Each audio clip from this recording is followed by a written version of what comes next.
यार क्या हो रहा है? गजब ना। क्या समस्या है तुझे? तुम्हारी नौकरी लग जाएगी बच्चा, फिक्र मत करो। बाबा सब कहाँ निकालते हैं, बेटा सिर्फ लाल को काम करेगा, तुम्हारी नौकरी बहुत चला जाएगी। बोलो क्या समस्या है तुझे?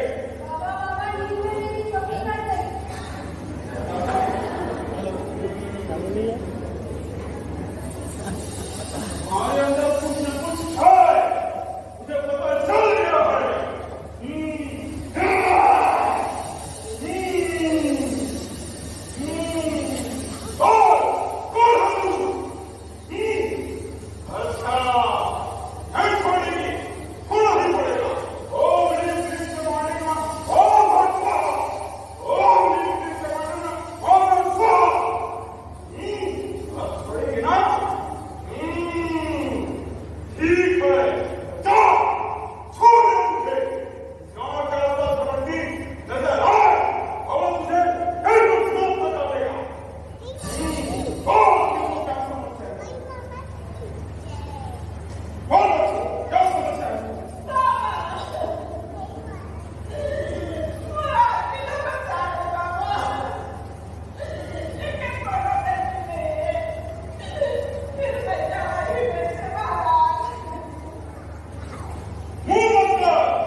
कर डारे।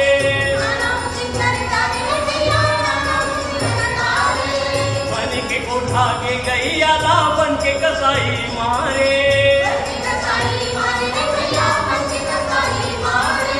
बेटी के खातिर मन के मन्हा, बेटी के खातिर मन के मन्हा, बंधे रोज कसाई रे, बंधे रोज कसाई। गोरी के सोच समझ ले भाई, सोच के जिंदगी चले रे, सोच समझ ले। बीज खाद निदाई कोड़ाई कैसे होई?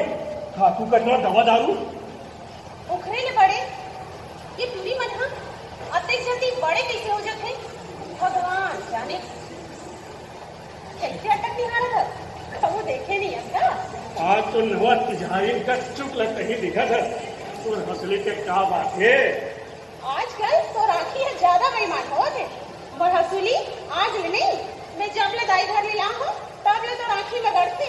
पर एक बात कान खोल के सुन ले, ये लछिया नहीं दो, वो दाई के चीना है। हाँ आँखी में नहीं छाती में गढ़ते जब गला लगता जा। चल तो लाज नहीं लगे घर में जवान जाने बेटी बने। चल छूट जा, बिना जल्दी उठे पड़े तब टेम में बेग पहुँचबो। रिंकू कौन आ गई?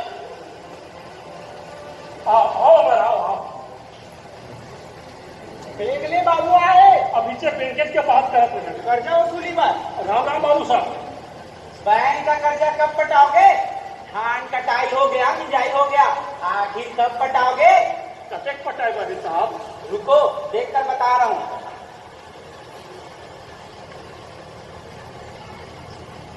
ये हुआ 29,960 रुपए। कहा के साहब 29,000? नहीं दिया क्या? 29,960 रुपए हुआ है। लेकिन साहब मैं तो 25,000 ही ले रहे हूँ और ये दे पटावर 25,000 ही रखे हवा।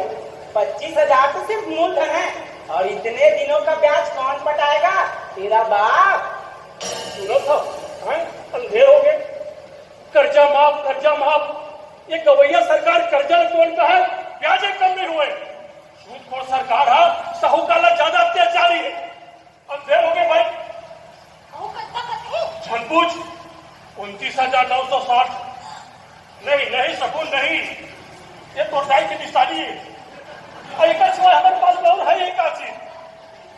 सोचे रहे हो पूरी मन के बर बिहाव में काम आई है तो राखी के गिरगिरी ये भूला का हो गए तो घर निकलत नहीं मिला भैया होगी न लहे तो हाथ जोड़ दूं राखी मोड़ ले आप पाप धन करा। चल भैया काली आ जाए, काली जमा करा दीजिए। कल नहीं भैया आज और भी चाहिए। हाँ आज आओ अभी।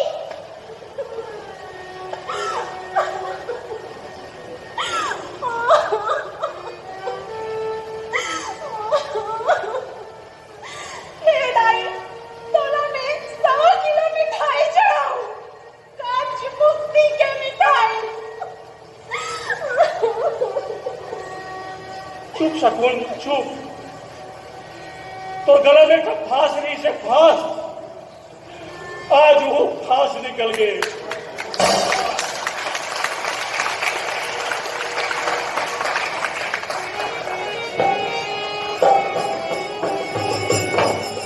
कहाँ ले छछागे? जी और महाराज तहु बाबू बन के चुपचाप बैठे जब देखो तब हरमा बलमा को छाट। अरे भाई ये छठा जिंदगी के बाद तो है, नोनी के इज्जत के सवाल है। तब तो ओला कावल में चला गए थे काकरो बिले के लिए सोचो ठाक ला लेवे का नहीं जाना तो चुप रहेगा। तोला का पता है लुआट टाटा मारा था तोला तो अपने घर के पता नहीं रहा कौन आवत है कौन जावत है का दूसरा के काला जान दे। वो संभाल के बात कर महाराज, नहीं तो महाराज उलाज काहे गुरु और हिच कर करिया दूंगा। हर जब देखो तब एक हट अपनी ओखा टपका एक हट दूसरी ओखा टपका दिन भर बस की मारा नहीं बस और सब में ये लपेटो में ना धरे बस। और मैं देखा तुला कहीं काम धंधा है कि नहीं? देख हमारा कुछ झटका जाके सिबुल समझावे सिबुल फिर देख के टाव नहीं मिलेगा। महाराज के संगे संगे ना तो हम नहीं कर गरिया दूं तय बोला सिबुल का सिबुल जान समझ ए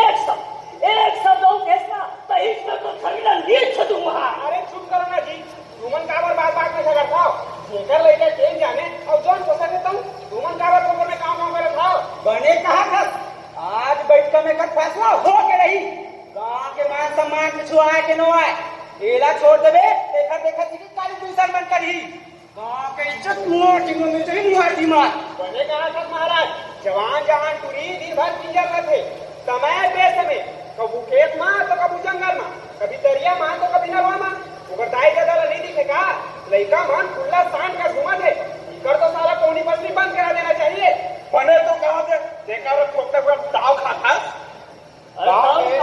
गांव के मान मर्यादा हम नहीं रखो तो कौन सुना तो काका और ताऊ खावड़ी से का करूं और मान मर्यादा हम नहीं रखो तो कौन रखे अरे हम ही बना रखे फिर महाराज की बात सुनो महाराज की बात जब देखो तब गांव भर के बहु बेटी के बारे में अनाथ शराब पहुंचाते थे कहीं है अरे मैं पूछा था कहीं है गांव के मान सम्मान का जान था ओखर तो घर में उसने है दूसरा का करी आगे बैठा भला महाराज अब जौन होई पंच परमेश्वर के आगू में होई हाँ जौन होई पंच परमेश्वर के आगू में होई मोरो सरपंच महोदय से बात होई थी वही क्या हो गई हां दे बोला हां दे अभी से दूध और पानी के पानी हो जाए कौन का वाह सरपंच तो यहां आके आओ सरपंच जी राम राम सरपंच जी आओ बैठो भैया हो राम राम आओ बैठो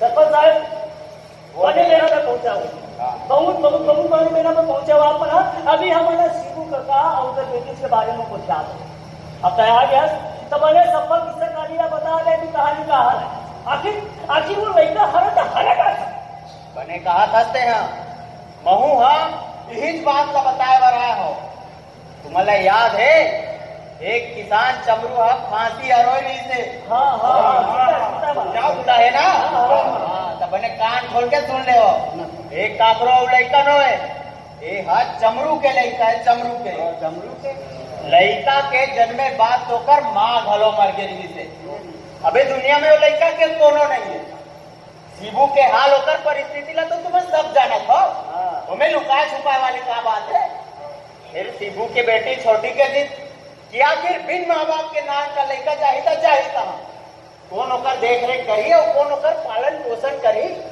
फिर तुम फिकर फल करो वो लड़का के जिम्मेदारी अब मोर है वो लड़का ला हमन पालबो बड़े बड़े मेछा वाला मन के हिम्मत नहीं होए कि वो नाम का लड़का ला राख ले फिर जो हिम्मत शिबू के नोनी करे ना जवान बेटा नहीं कर सके जवान बेटा अरे जवान बेटा ला तो छोड़ो पूरा गांव भर में एक जन के हिम्मत ही हो तो नाम का लड़का ला राख ले फिर जो हिम्मत शिबू के नोनी करे ना होकर हिम्मत के आगे तो मैं नतमस्तक हो भाई ईमान से जाने महाराज बने गए सरपंच बने गए सुन ले महाराज मैंने कहा ना खोल के सुन ले आप कैसे चुप्पी मार दिया साहब सुनता रखे कह रहे हो ना भगवान के घर देर है देर नहीं है बने कहा था हम गरीब मंत्री हमारे मान सम्मान के सिवाय हो पाए खाए भर भले पेट पर मिले फिर इज्जत में आज बर्दाश्त नहीं हो बस यही सोच के मैं हाँ दौड़ता हुई कि का सोचत होई शिबू भैया और का करत हुई अपन घर में फिर शिबू भैया है कहाँ दोनों पति दिक्कत कैसे नहीं है तो यही मेरी कहाँ गया अरे अरे अरे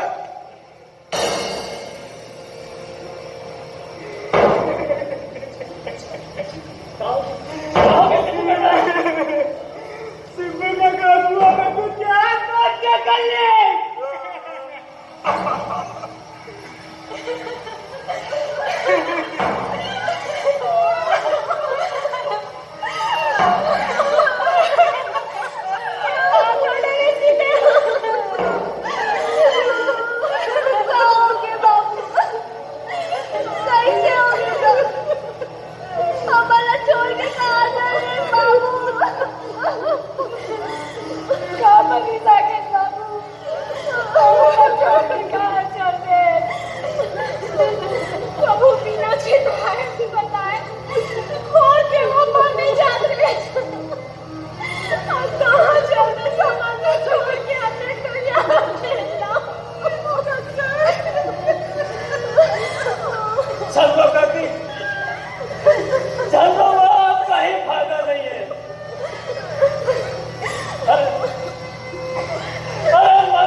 हसुरीला बेचीस कर्जा पटाए बा माझे कुछ बाबा वैसा लेके काम हमने आने वाली के कौन बड़े हो मर गया अरे मर गया मुक्ति मिल गई या दुनिया भर के झंझट ले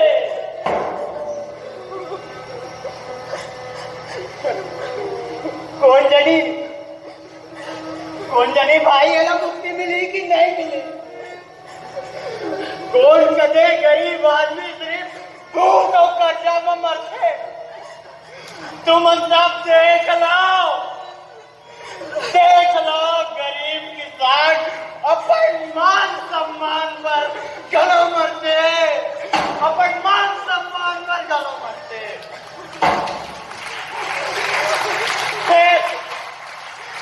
शिवू भैया के गाँव कैसे मरी मुसीबू भैया के गाँव कैसे मरी शिवू का गरीब किसान तो रोज पैदा होते रोज मरते रोज पैदा होते और रोज मरते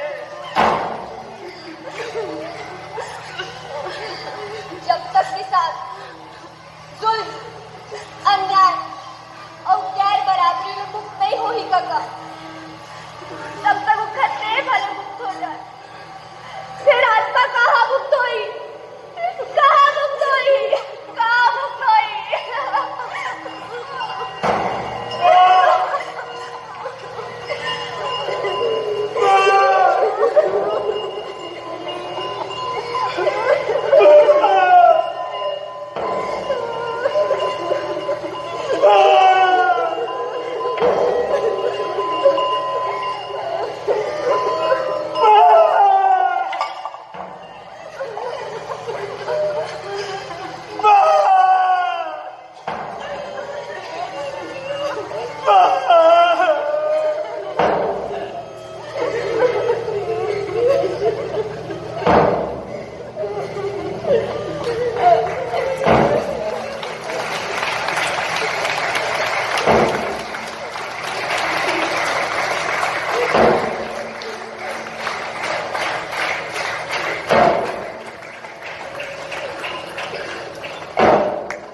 संजय के उपन्यास पर आधारित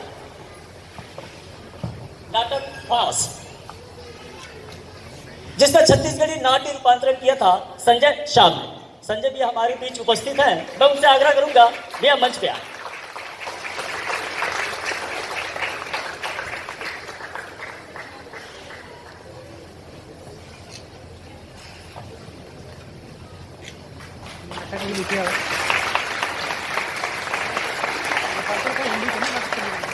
मैं पात्रों से आपका परिचय करा देता हूं।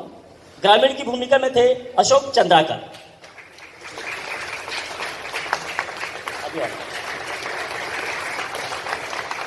निरंजन बाबा व ग्रामीण की भूमिका में थे सूर्या महिलांगे,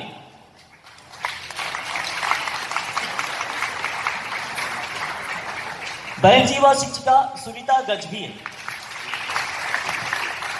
आशा व सुनंदा संगीता सोनी, नाना सुरेश बांधे, पुजारी व बैंक बाबू थे दलेश्वर साहू। शिव व सरपंच की भूमिका में थे सुरेंद्र बेड़गे। सिंधु की भूमिका में थी नंदा रामटेके।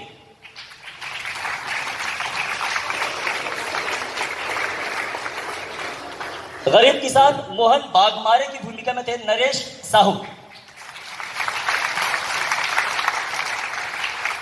अशोक अनिल पटेल।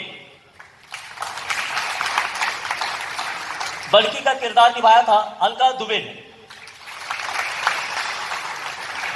और हमारी बहुत ही खास कलाकार कलावती का किरदार निभाया था साक्षी शर्मा ने। शकुन प्रतिभा गजबिये। और शिव के पात्र में जिसे आप सभी ने सराहा बलराज पाठक।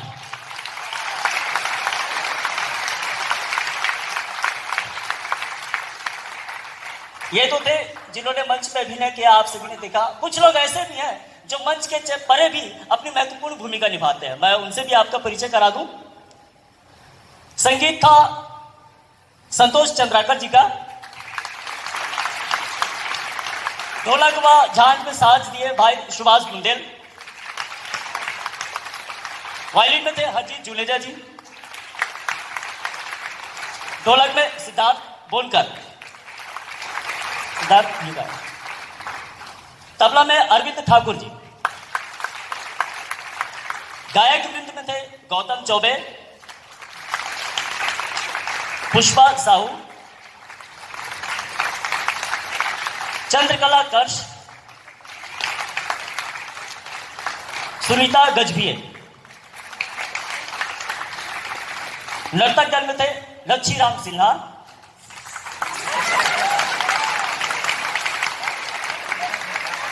गौतम धीवर, खालेंद्र यादव। मंच प्रस्तुति व स्थापक थे अरुण काठोटे। अरुण भैया, प्रकाश अरुण काठोटे व बालकृष्ण अय्यर जी। अय्यर भी हमारे बीच मौजूद है, मैं उनसे भी कहूंगा कृपया मंच पे आए। चलिए, रूप सज्जा दिनेश धनकर।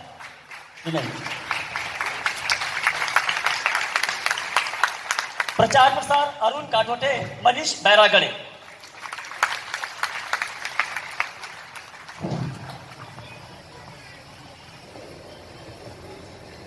साथियों,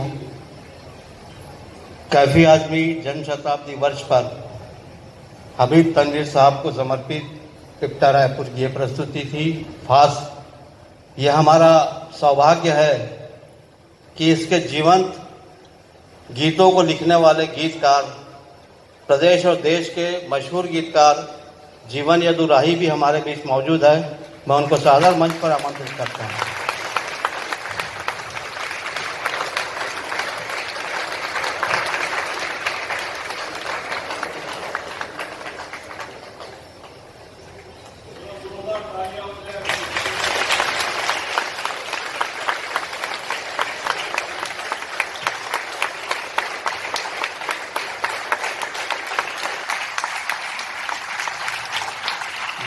ये वाकई बहुत कठिन काम था कि कथानक के साथ गीतों के बोल पिरोते हुए उसको एक सूत्रधार की तरह जीवन यदु ने पूरे नाटक में प्रवाहित किया। अब इस नाटक के निर्देशक मिनहाज असद को मैं आमंत्रित करता हूं। तालियों से स्वागत करें मिनहाज असद।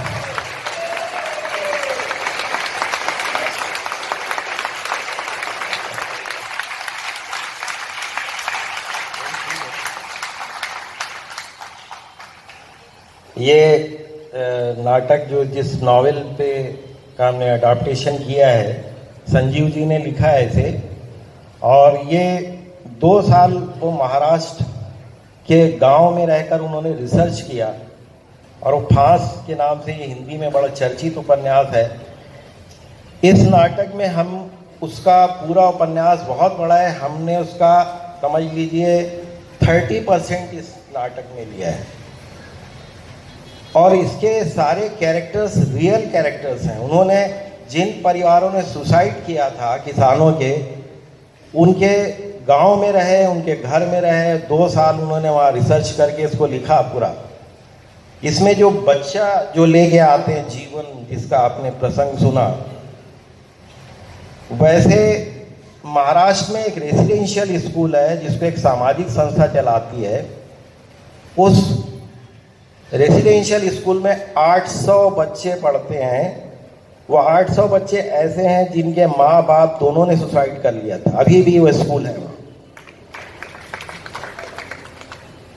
तो ये अपने आप में नॉवेल बहुत अपने एक क्लासिक सारी चीज़ें थी, लेकिन इसको नाट्य रूपांतरण करना, ड्रामा एडेप्टेशन करना एक मुश्किल काम था, और ख़ास तौर से छत्तीसगढ़ी में। तो 1 साल पूरा, साल भर संजय भाई ने इसका मेहनत की, क्योंकि उस नॉवेल से कई चीज़ें थी, उसमें क्या रखें क्या छोड़ें, किसे शामिल करें, वो सारी चीज़ें थी। और उस तरह से कई बार रीराइट किया उन्होंने, फिर से लिखा। तो साल भर मेहनत से उन्होंने ये पूरा नाटक लिखा। अब इसमें मैं ये भी बताना चाहता हूँ, जो हमारे आर्टिस्ट लोगों की जो मेहनत है, बहुत लंबी रिहर्सल थोड़ी चली, बहुत हार्ड वर्किंग, क्योंकि नाटक करने के लिए हम भले उसको 1-1.25 घंटे में देखते हैं, काफ़ी मेहनत लगती है, उसमें बहुत डिवोशन होता है। हमारे बीच ऐसा भी कलाकार है जो रोज़ रिहर्सल के लिए धमतरी से आता था, सुरेन, धमतरी से रोज़ रिहर्सल करने रायपुर। मतलब ये समर्पण, ये डिवोशन जो है नाटक के लिए बहुत कम लोगों में होता है। वैसे ही दूसरे हैं अनिल, ये डेली अप डाउन करते हैं भाटापारा से, हर रोज़ भाटापारा से रिहर्सल में रायपुर आते हैं। तो जो लोग बोलते हैं नाटक के लिए समय नहीं है, मुश्किल है, और सबसे बड़ी बात जो हमने शो से पहले नहीं बताया था, अभी हम बताना चाहते हैं, अशोक ताम्रकार जी आए। अशोक ताम्रकार जी के रियल ब्रदर्स की 2 दिन पहले डेथ हुई, मात्र 2 दिन पहले, लेकिन 2 दिन नहीं आए, फाइनल ताम्रकार जी हमारे साथ रहे। पेशे से इंजीनियर रहे हैं, बड़ी पोस्ट पर थे, रिटायर्ड हुए, कला से जुड़े हुए हैं, आर्ट से जुड़े हैं। इन्होंने ये डिवोशन ही नाटक को जिंदा रखता है। और सबसे आखिर में हम सब आप लोगों का भी शुक्रिया अदा करते हैं कि आप आए, इतनी बड़ी संख्या में, ऊपर भी लोग बैठे हैं, नीचे भी हैं सारे लोग।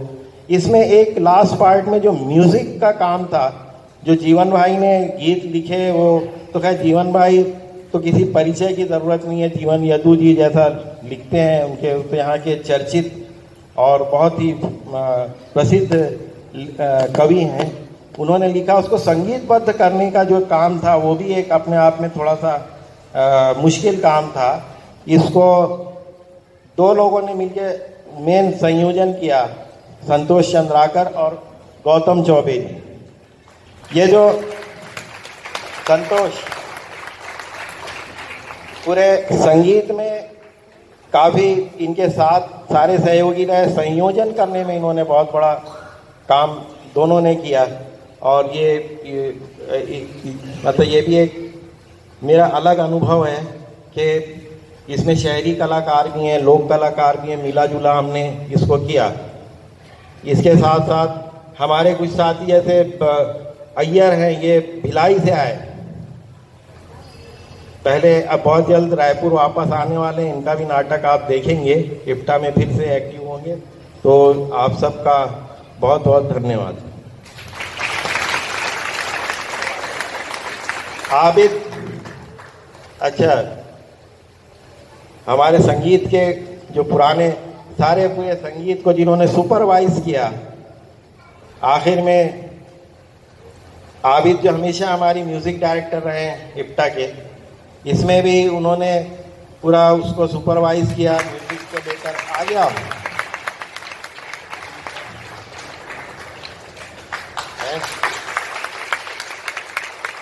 हाँ संतु, लाइटिंग, लाइट का भी बहुत बड़ा काम होता है। संतु वो वहीं बैठे हैं, इधर नहीं आना चाह रहे, लेकिन लाइट में एक दिन में आके इन्होंने जितनी वर्किंग की तो वो सारी चीज़ें थी। बहुत बहुत धन्यवाद, थैंक यू, आप लोग आए।